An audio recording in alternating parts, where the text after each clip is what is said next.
Takutlah akan Allah dan muliakanlah Dia, karena telah tiba saat penghakimannya. Dan sembahlah Dia yang telah menjadikan langit dan bumi dan laut dan semua mata air.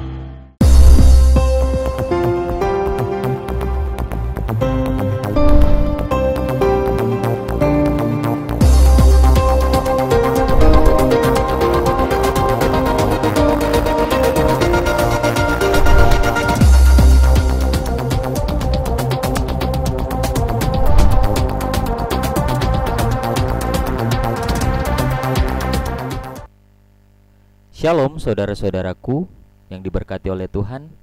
Kembali lagi bersama dengan kami di channel God Save Ministry. Di kesempatan kali ini kita akan mempelajari pelajaran Sekolah Sabat. Pelajaran yang pertama di triwulan yang ketiga untuk Sabat tanggal 2 Juli 2022. Tidak terasa kita sudah berada di triwulan yang ketiga. Kita akan memulai kembali pelajaran Sekolah Sabat kita, pelajaran yang pertama. Tapi sebelum itu, mari kita tunduk kepala, kita berdoa. Bapa di surga, terpujilah nama-Mu. Terima kasih banyak untuk berkat-Mu kepada kami sampai pada saat ini. Saat ini kami siap untuk memulaikan pelajaran Sekolah Sabat kami. Pimpin kami, di dalam nama Yesus kami sudah berdoa dan mengucap syukur. Amin. Judul pelajaran Sekolah Sabat kita pada saat ini adalah Cawan Lebur Gembala. Saudara-saudaraku yang diberkati oleh Tuhan, tidak diragukan lagi bahwa Mazmur pasal 23 adalah Mazmur yang paling dikenal dan bahkan dihafal oleh orang-orang. Pasal 23 dimulai dengan adegan berikut. Sekawanan domba merumput di padang rumput hijau di tepi air yang tenang. Kemudian, perjalanan menuju tujuan yang mulia dimulai. Gembala menuntun kita di jalan yang benar, dan kita boleh berjalan tanpa rasa takut di lembah, aman dari musuh-musuh kita. Pada pelajaran kita pada saat ini kita akan mempelajari ada 5 pokok pembahasan. Yang pertama, yaitu siapa gembala yang memimpin kita.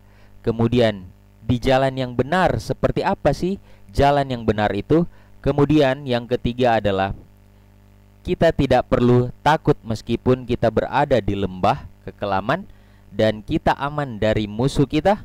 Kemudian menuju tujuan yang mulia, yang pastinya akan dipimpin oleh gembala ini. Untuk itu saudara-saudaraku, mari kita masuk pada pelajaran yang pertama, yaitu Gembala membimbing aku. Mazmur 23 ayat 1-2 firman Tuhan katakan, Mazmur Daud, Tuhan adalah gembalaku, takkan kekurangan aku. Ia membaringkan aku di padang yang berumput hijau. Ia membimbing aku ke air yang tenang. Saudara-saudaraku yang diberkati oleh Tuhan, sangat jelas siapa gembala itu di dalam Alkitab, bukan? Yesus sendiri berkata dalam Yohanes 10 ayat 14, Akulah gembala yang baik.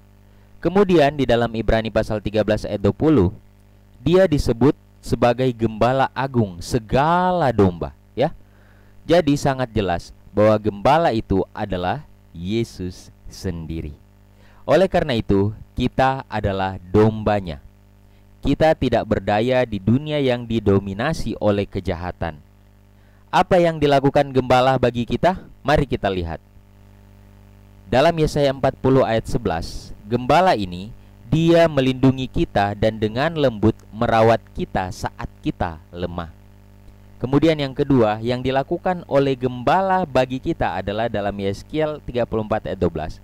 Dia mengenal kita dan dia menyelamatkan kita pada hari-hari yang gelap. Dalam Yeskiel 37 ayat 24, dia memberi kita petunjuk untuk hidup dengan benar. Dalam Yohanes 10 ayat 11, dia memberikan hidupnya untuk kita. Dan yang terakhir, Yohanes 10 ayat 16, Dia menyatukan kita. Saudara-saudaraku, siapa gembala yang membimbing kita? Adalah Yesus Kristus sendiri. Apa yang Dia lakukan bagi kita? Dia melindungi kita dan dengan lemah lembut merawat kita yang sedang lemah oleh karena dosa. Kemudian apalagi yang dia lakukan? Dia tahu, dia kenal kita. Bahkan dia menyelamatkan kita ketika kita menghadapi hari-hari yang gelap bagi kita. Kemudian dia memberi kita petunjuk untuk hidup yang benar. Dia memberikan hidupnya bahkan untuk kita. Dan dia juga menyatukan kita di dalam dia. Inilah gembala agung kita. Gembala yang menuntun kita, yang membimbing kita, yaitu Yesus Kristus sendiri. Dia bilang bahwa dia adalah gembala yang baik. Bahkan dia disebut sebagai gembala agung dari segala domba. Siapapun kita manusia, kita punya gembala yang agung, pemimpin yang agung, yaitu Yesus Kristus. Luar biasa. Bagian yang kedua adalah di jalan yang benar. Mazmur 23 ayat 3. Ia menyegarkan jiwaku, ia menuntun aku di jalan yang benar oleh karena namanya. Saudara-saudaraku, kawanan itu ada di jalan mereka. Gembala menuntun kita di jalan yang benar, di jalan yang terbaik. Mana cara yang baik? Seseorang yang menuntun ke tujuan yang benar tentunya. Kemana? Rumah gembala.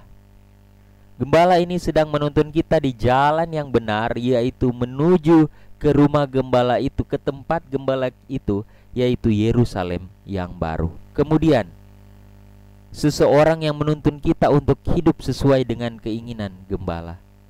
Dia, Gembala Agung Yesus Kristus, menuntun kita untuk hidup sesuai dengan apa yang dia kehendaki. Tentunya yang dia kehendaki adalah hal-hal yang benar, yang berkenan di hadapan Tuhan. Dan yang ketiga, seseorang yang mengubah kita menjadi orang benar. Dia menuntun kita di jalan yang benar untuk supaya kita berada menjadi orang yang benar.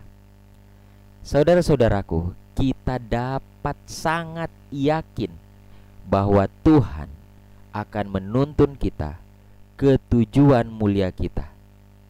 Tidak peduli seberapa mudah atau sulit jalannya, Tuhan tetap akan menuntun kita. Luar biasa bukan Tuhan? Itulah sebabnya Dia adalah Gembala Agung kita dari segala domba. Yang ketiga, tidak takut di lembah. Dalam Mazmur 23 ayat 4 firman Tuhan katakan, sekalipun aku berjalan dalam lembah kekelaman, aku tidak takut bahaya, sebab Engkau besertaku. Gadamu dan tongkatmu itulah yang menghibur aku. Saudara-saudaraku yang dikasihi oleh Tuhan, betapa sulitnya mempercayai Tuhan ketika kita tidak melihat tangannya. Kita mungkin berpikir Tuhan telah meninggalkan kita ketika kita dikelilingi kegelapan, ketika kita mengalami sakit penyakit, ketika kita mengalami penderitaan dan ketakutan. Mungkin kita akan berpikir bahwa wah, Tuhan sudah meninggalkan saya. Tidak, saudara-saudaraku. Allah terus-menerus mengulangi dalam firman-Nya. Kalau kita buka ayat-ayat di bawah ini, Kejadian 15 ayat 1, Kejadian 21 ayat 17, 2 Raja-Raja 19 ayat 6, Yesaya 41 ayat 10 dan 13, kemudian dalam Yeremia 1 ayat 8, Kisah Para Rasul 27 ayat 24, dan Wahyu 2 ayat 10, dikatakan bahwa jangan takut. Dia berjanji Dia akan selalu bersama-sama dengan kita, bahkan jika kita tidak dapat melihatnya. Luar biasa bukan? Tuhan kita, Gembala Agung kita. Kita dapat menemukan penghiburan dan bimbingan di dalam tongkat.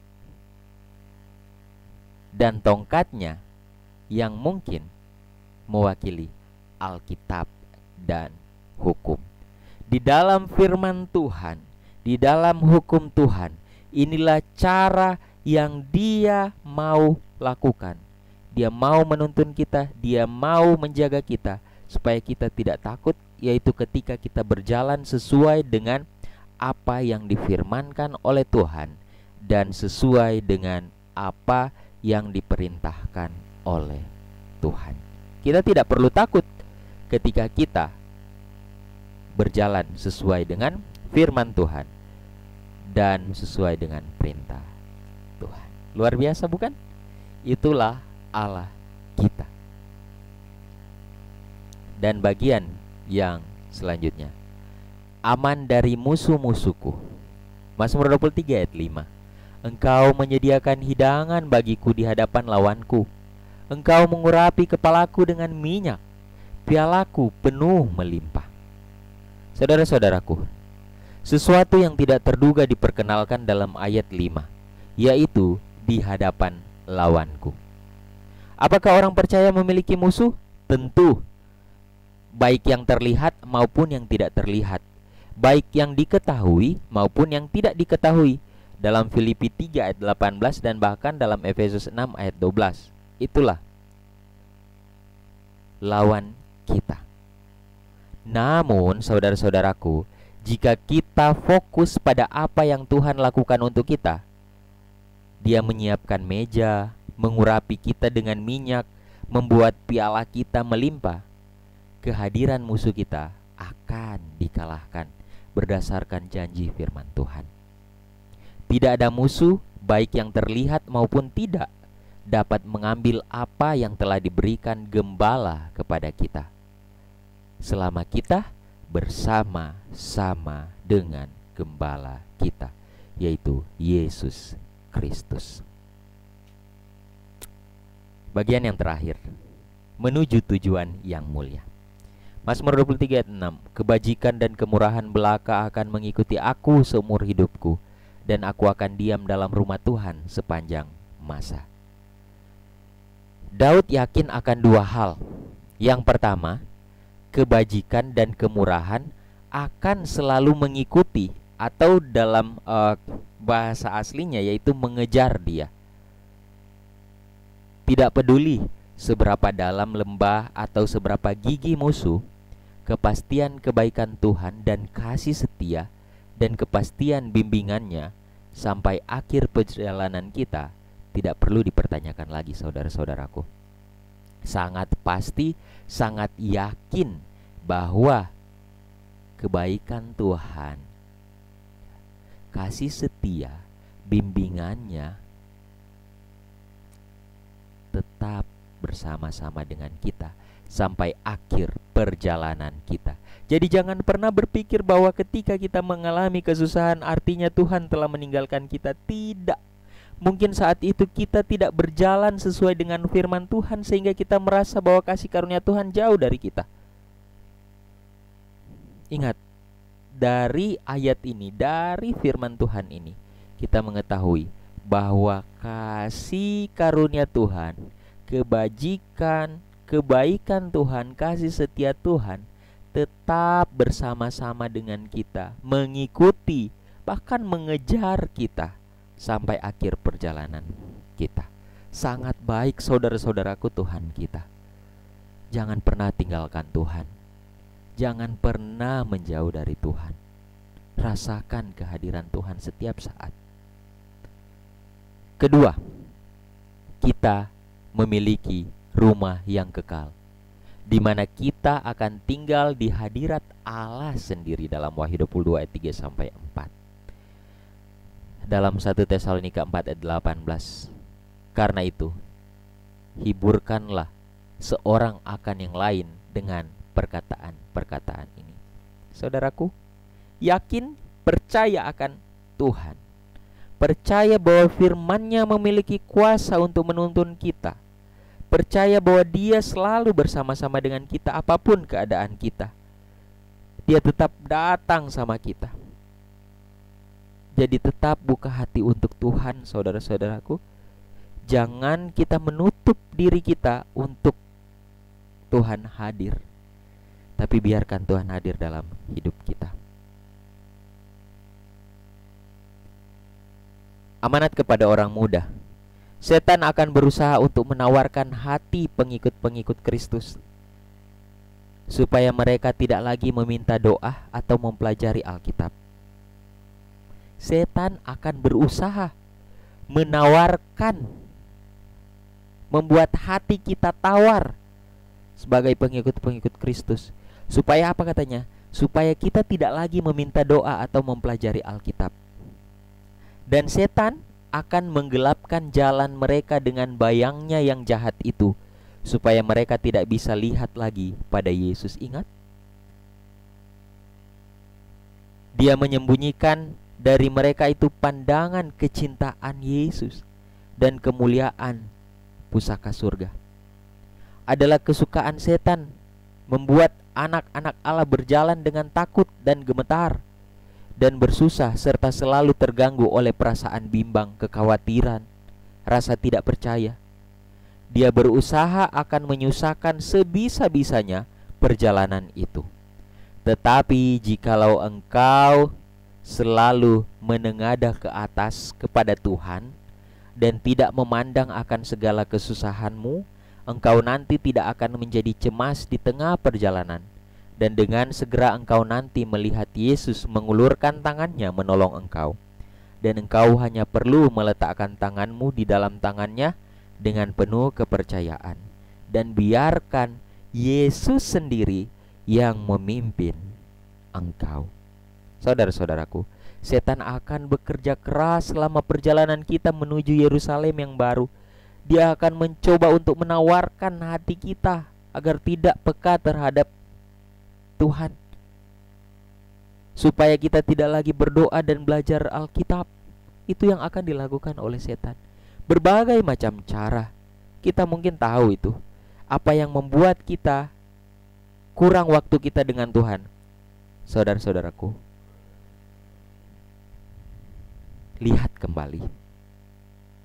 Jika saudara terlalu sibuk dengan pekerjaan saudara dibandingkan berkomunikasi dengan Tuhan, ingat, setan sementara berusaha menawarkan hati. Jika hubungan kita suami istri, orang tua dan anak mulai renggang, ingat, setan sementara berusaha menawarkan hati kita. Yang perlu kita lakukan adalah menengadah ke atas, datang sama Tuhan, dan biarkan Tuhan yang memimpin kita. Percaya sepenuhnya kepada Tuhan. Kutipan yang terakhir. Sebagaimana seorang gembala duniawi mengenal domba-dombanya, demikian juga gembala ilahi mengenal kawanan dombanya yang tersebar di seluruh dunia. Yesus mengenal kita secara pribadi dan terharu dengan kelemahan kita. Ia mengenal kita semua dengan nama kita. Ia mengetahui rumah yang kita huni serta nama setiap penghuni. Setiap jiwa dikenal benar oleh Yesus, seolah-olah bagi dia saja satu-satunya juru selamat sudah mati. Ia menaruh perhatian kepada masing-masing, seolah-olah tidak ada yang lain di permukaan bumi ini. Puji Tuhan, betapa luar biasanya kasih Tuhan bagi kita manusia, saudara-saudaraku. Apakah kita akan melupakan Dia? Apakah kita akan meninggalkan Dia? Tetap tinggal di dalam Tuhan. Sekali lagi, Mazmur 23 ayat 1. Tuhan adalah gembalaku, tak akan kekurangan aku. Mari kita tunduk kepala, kita berdoa. Bapa di surga, terima kasih untuk firman Tuhan melalui pelajaran sekolah Sabat. Terima kasih untuk kebaikan Tuhan. Terima kasih karena Engkau mau menjadi gembala agung bagi kami. Terima kasih Engkau mau menuntun kami dalam perjalanan kami menuju Yerusalem yang baru. Terima kasih Engkau mau bersama-sama dengan kami terus-menerus sampai akhir perjalanan kami. Untuk itu ya Tuhan, kami hanya mau serahkan setiap hidup kami secara pribadi, secara keluarga, bahkan secara jemaat ke dalam tangan-Mu. penyertaan Tuhan boleh menjadi bagian kami semua. Di dalam nama Yesus Kristus, kami sudah berdoa dan mengucap syukur. Amin. Saudara-saudaraku, Tuhan kiranya memberkati kita semua. Sampai bertemu lagi di video-video selanjutnya. Tetap jaga kesehatan kita. Tuhan Yesus memberkati. Amin.